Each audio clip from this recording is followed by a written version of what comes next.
Hello world and welcome back to another Immersive Engineering tutorial, where today we're going to be pretty much rounding off Immersive Petroleum and also getting into the mixer. Starting off, this episode is sort of going to be a part 2 to the previous episode where we went over the pump jack and distillery tower and everything you can do with oil. So I highly recommend you check that out in the cards first before you watch this one.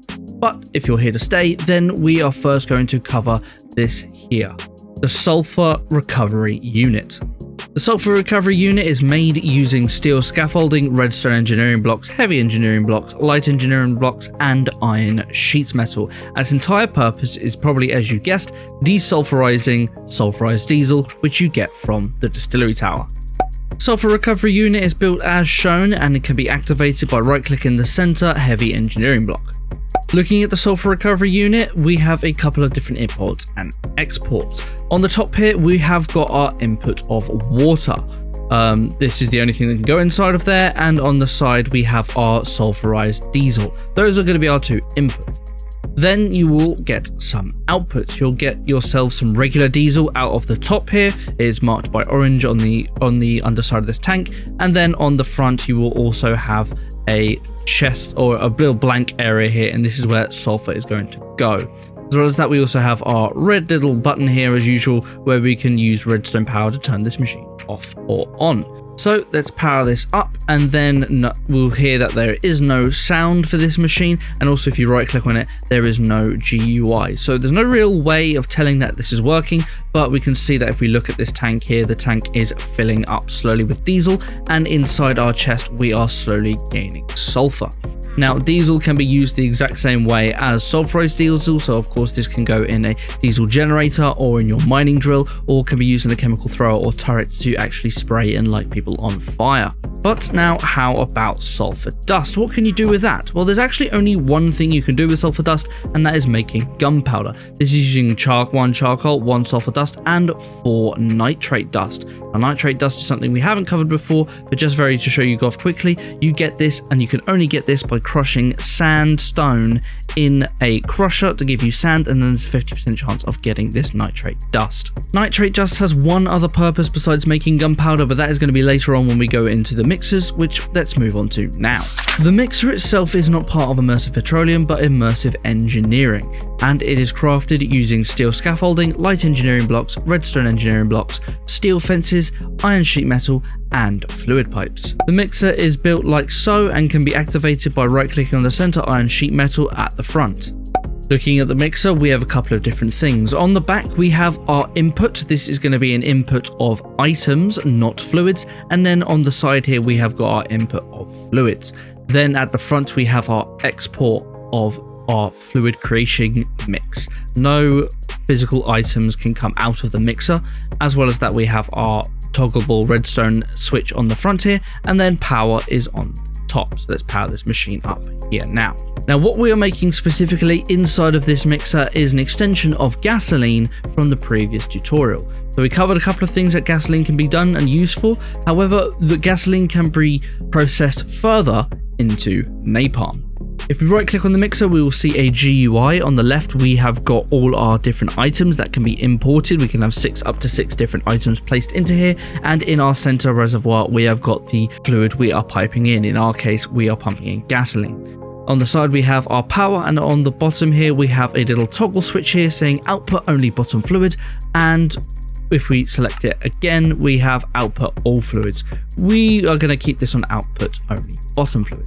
Now, as a quick demonstration, what we can do is if we remove this tank here, nothing will start pumping out, and you can see that from the bottom is going to be your created product. In this case, we're making a napalm, so that is where we're getting our aluminium grit and our gasoline together, and this is creating our napalm. Now, you can see that the words are a little bit glitched over here. It's because it says that there's a napalm there and show recipes, so it's a little bit confusing. But just to show you other things that we can make inside of the mixer, we have got every single type of potion that you can make inside of vanilla Minecraft, except you can do it in the mixer. And we're going to cover this very shortly. As well as that, you can also make a couple of immersive engineering things, such as liquid concrete, which is something we're also going to cover today. But for what we're doing in this machine specifically, which is napalm, this is going to be created using 500 millibuckets of gasoline and 3 aluminium grit, and this is going to give us the napalm. So let's pump that out of there and see what we can do. On the side here, we've got 2 separate things. One is going to be the chemical thrower, which I have already pre-filled with naphtha, and this is going to work the same way as biodiesel and plant oil, biodiesel, except this is going to burn things a hell of a lot quicker. So if we find ourselves a mob, such as these sheep and cows over here, we can see that it's a lot quicker to actually kill things than it is to than it is with diesel. This gives you a sort of burnable 3, I think it's called, which means that this is the fastest way of burning mobs to death. Now itself, with the chemical thrower, you can't actually set any sort of leaves or anything that's burnable on fire. However, there is something else you can do.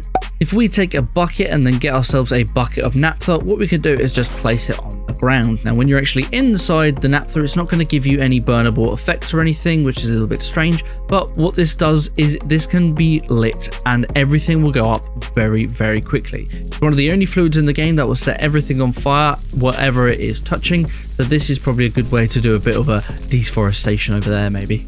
Now eventually all this fire will burn out, as you can see here, as it is obviously on sandstone, but if you did this on something like wood or netherrack, obviously the netherrack would burn forever and the wood would last a bit longer. So let's just do this on one of these trees here and see what happens. I imagine this tree is going to die very, very quickly. Now something that I'm finding very surprising about this is that fire does not appear to travel vertically when napalm is lit. So maybe this isn't such as a good deforestation as I thought.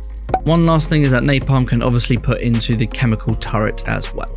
Moving on, we have found out that we can use the mixer in order to make potions. So here we have got 3 different mixers all chained together, and we are making, as an end result, potions of invisibility. Now, this obviously follows the exact same as Minecraft. So inside the first mixer, we have got water and netherwort. This is pumping out awkward potion into the next mixer, where we have got golden carrots in order to make potions of night vision. Then the night vision is being pumped on forward, where we have got fermented spider eyes, and this is giving us our potions of invisibility. So now let's power all 3 of these up, because they have not been running for a little bit of time, and we will see at the very end, unless this bucket's full. There we go, we have a potions of invisibility lining up. Now, even though we have this pumping out, we can't simply take a bottle, an empty glass bottle, and fill it up straight out of our metal barrel. That is not the case. You're actually going to need another machine for potions, and that is the bottling machine. The bottling machine is made using steel scaffolding, redstone engineering blocks, light engineering blocks, a fluid pump, conveyor belts, and iron sheet metal. The bottling machine is made like so, and just like the press, all the conveyor belts must be facing the exact same way, and you have to right click on the pump in the center, the conveyor belt in the center, for it to form. Looking at the bottler, it's very simple. You obviously have to place any type of container that can be filled on your conveyor belt, and it will go across. In our case, we're going to be using glass bottles as we want to fill up our potions, but you can also put buckets in here, or jerry cans if you want to say fill up with diesel for your mining drill. On the left hand side here, we have got our input of fluid, as you can see, as you can also do it on the back. There is no sort of export except the other end of the conveyor belt once a bottle is filled, and on the top we have power. So we'll power this here. We are actually sending glass bottles through, but currently we aren't getting any fluid, of course. So now let's get our potions of invisibility, and this should start filling up, as you can see there. The mixer and the bottling machine together is a very, very powerful way of making potions en masse, but of course you're going to need a lot of different mixers if you want to go down a chain of different potions. The next thing we're going to be making is concrete. Now, before you actually get to the point of making concrete through liquid, you have probably been doing it this way, which is using sand, gravel, clay, and water. And this is going to be the exact same thing. As well as that, you could also use slag instead of sand if you so wish.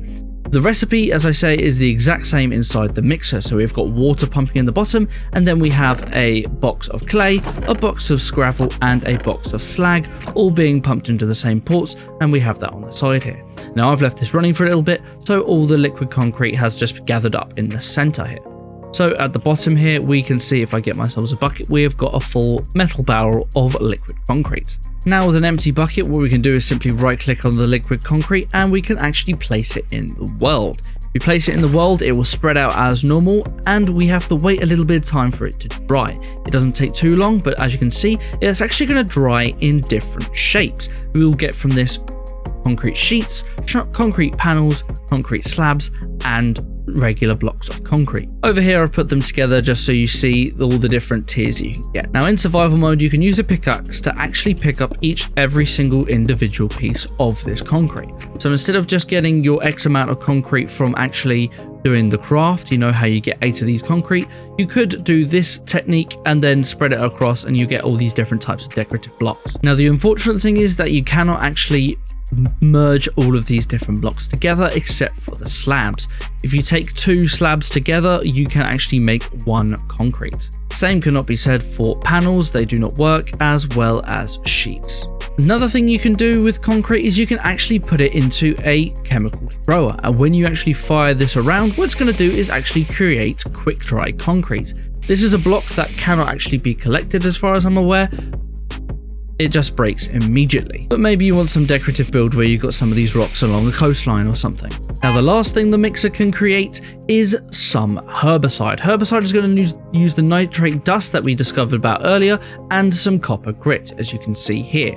As well as that, we're going to need ethanol, which we know from previous episodes that you get from the squeezer. My apologies, not the squeezer, the fermenter. So as you can see, this is completely filled up with ethanol, and if we power this on now, just like everything else, it is going to start creating ourselves this tiny little amount of herbicide.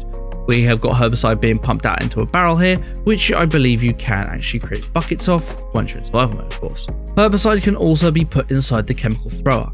Now what herbicide does is a couple of different things. One, it's a very quick way of getting rid of leaves. It will destroy them entirely. However, it will give you the drop, so you can actually get saplings through harvesting trees this way.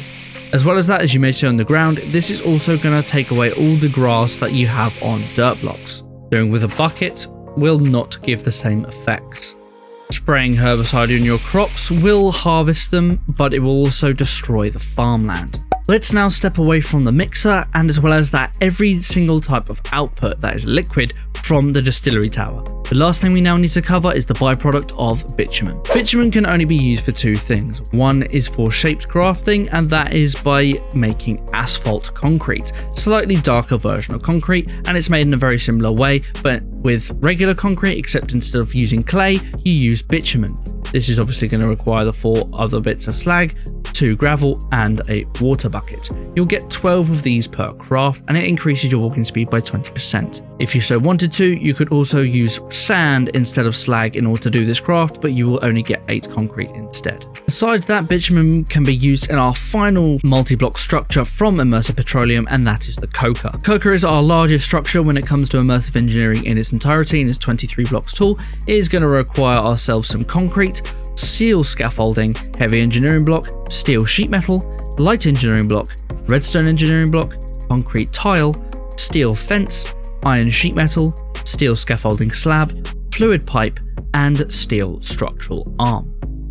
Now, looking at these, we can make the concrete tab by taking 4 regular concrete together, and this will give us 4 concrete tile. For the steel scaffolding slab, we need to actually use our decorative version of the steel slab, which means that we first need to take our steel scaffolding, turn it into the decorative type, and then that can be used to make these different steel scaffolding slabs. If you were to use the regular steel scaffolding slabs, this would not form. The last is the steel structural arm, which just requires basically an upside down stair build with steel scaffolding. You'll get 4 of these in total. The coker is built just like so, and I highly recommend using the projector for this, as going backwards and forwards in the book would absolutely be terrible. To activate this, you have to right click on the center concrete on the same side as your redstone engineering block. Time to now go over the inputs and exports of our coker. On the same side as our on and off switch, we have got our export of diesel, sulpherized diesel to be precise. This is basically going to further break down bitumen into more sulpherized diesel, which is where we're going to want to put it back into our sulfur recovery units from the beginning of this episode. On the back, we have got our power. This power is very, very similar to our arc furnace from a couple of episodes back, and you do not have to place power on every single one of these. If you do not wish to, you can only do it on the one, but you can do all 3 if you wish. On the back, we also have our input of water. This is the only input that you can put into this. And then we have another input on the back here. This is going to be for our bitumen, but it's not blue, so it's a little bit confusing to know whether to actually put it there. But we are just pumping bitumen in here non-stop. Right-clicking, we see the GUI. Now, the GUI is a little bit confusing. What we have here is obviously our water on the left, our bitumen comes in on the side here, and the bitumen is actually going to fill up these two reservoirs. Now, as you can see, maybe if you just leave it long enough, there is a different shade between this top piece and the middle piece here. Basically, this works in a very, very slow pace when full. We can only take out sulpherized diesel once one craft is completely finished. Now, what I mean by this is when this grey bar reaches all the way to the top, an operation has been completed, the results of the craft will be pumped into our sides here. So we'll have sulpherized diesel obviously on the inside, but then actually exported outside is pet coke. Pet coke is going to drop from both of these chambers here, which is why we have got conveyor belts running ourselves through to the chest on the other side to actually collect everything. If not, they would just sit inside, and obviously you can't really get in here. You can sort of squeeze your way in if you shift jump through, but that's not the best way of collecting everything. And if they do sit there long enough, obviously they will despawn. By default, these conveyor belts aren't actually here like the one I built in demonstration, so this is a dedicated place where you actually have to place some conveyor belts in. It's a little bit finicky, but of course it can be done. Now, as I say, this craft takes a very long time, but that is because this is full. And there we go. It looks like one of the crafts has just actually finished, which is why we've got the pet coke running through now. This is what it's going to look like when you first start, and as we know, it's going to take a while for this to actually craft. Now, you do not have to have your chambers completely full or the water to be completely full in order for this craft to run. You can have just a tiny amount of water in here and only one of these reservoirs filled first, as when you place bitumen inside, it's going to fill up the first tank, and once the first tank's full, it'll move on to the second tank. Obviously, the less you have in here, the quicker each craft is going to be done, but you won't get any extras for doing it either faster or slower, so it's probably about the same over each time. Lastly, let's just get ourselves a tank here, place this on the front, and then we see we have got ourselves some sulpherized diesel. Not too much has actually been created, but of course this is a bonus of what you would have got if you were only using the sulpherized diesel from your distillery tower. Now with pet coke can be used for everything regular coal coke can be used for, which means that we can make obviously pet coke blocks, and we can use this to actually smelt things as regular. You can also crush this down to get pet coke dust, and the pet coke dust can be used to make steel the same way as coal coke. As well as that, it can be put into the industrial squeezer to make HOP graphite to make your electric rods for your arc furnace. Now that's going to be everything when it comes to the coker, as this is the only thing that it actually creates, which is pet coke and more sulpherized diesel. There is now only one more item left in Immersive Petroleum to show off, and that is the flare stack. To make the flare stack, we're first going to need this fluid outlet. The fluid outlet is going to be from Immersive Engineering, and that is going to require 4 iron bars and 4 iron plates, and you'll get just one of these. As a quick demonstration, the fluid outlet is going to be basically a way of putting fluid on the end of your fluid pipe into the real world. It can be configured on any side, just like a capacitor or any type of metal barrel. So if we shift right click on this, we will see that we now have an input and every other side is an output, and now this is placing concrete into the world constantly. It's not doing directly in front, it's actually filling in a radial area loads of source blocks, and now we have a load of concrete being made. Using the mixer and the fluid outlet, you can probably make a very decent concrete auto generator if you so wish. Going back to the flare stack now, you're obviously going to need the fluid outlet in the center here. You're going to need 2 steel mechanical components, 4 more iron plates around the sides, a fluid pipe on the bottom, and a flint and steel on the top, and this will give you 1 flare stack. The only job of the flare stack is burning away any excess fluids that you create inside of Immersive Engineering. So if you have got your distillery running, say you've got absolutely loads of gasoline and diesel, but you don't really have a lot of use for lubricant, you could burn off the extra lubricant, meaning that you could constantly create everything else that you require. So what we have here is we've just got ourselves some gasoline and lubricant constantly filling up these metal barrels here. As you can see, if we get ourselves a bucket, we can see that these are both full, and then we've got these being piped out to our flare stack. Now by themselves they will not do anything. The flare stack will only burn at a rate of a redstone signal which is applied. So if we get ourselves a redstone torch here, this is going to be quite loud. Place that there and place that there. We can see that both of these are now going to be burning away. Now these, as they're giving a redstone signal of 15 from a redstone torch, they are going to be burning at a maximum rate of 250 millibuckets per tick. With that, we have rounded up everything that comes to immersive petroleum. There's now only just a couple of more things to go over with immersive engineering, such as a little bit of logic, redstone, and a couple of extra tools that you can get with inside of immersive engineering, such as the railgun. But that is going to be in the future. If this video helped you out in any way, shape or form, please don't forget to leave a like and subscribe. It would really help me out, and ring the bell button to stay notified when these episodes go live. But if you want to know more about everything you can do with gasoline, lubricant and diesel, then click the video on screen now to go to the previous episode, which will tell you how. But until next time guys, take care.